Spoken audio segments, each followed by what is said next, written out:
कृपा करी है भोले दानी हो, सब कुछ हम जानतानी हो।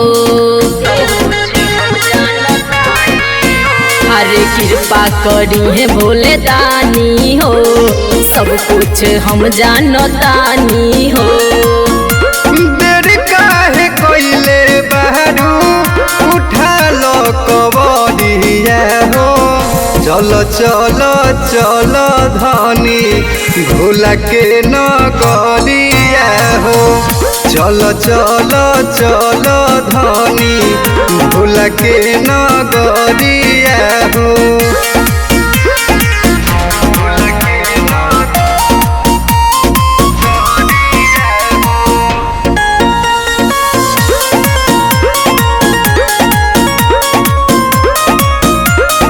कहले बारू तू लेट धनिया, चल बाबा से करेला भेट धनिया। भोला जी भर दी है, सब दुखवा हर ली है। मन कर कइली हम जल ढरिया हो। चलो चलो चलो धनी देवघर नगरिया हो। चलो चलो चलो धनी भोला के नगरिया हो।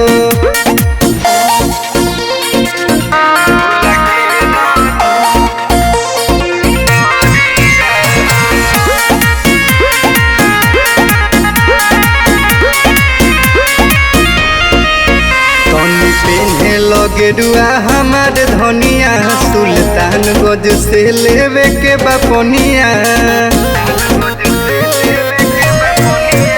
चल तार राजा हो, पिय तार गाजा हो। भोला जीत चहल बांध के पगड़िया हो। चलो चलो चलो धनी बाबा धाम नगरिया हो। चलो चलो चलो धनी भोले के नगरिया हो। चलो घुमा के लिया दे।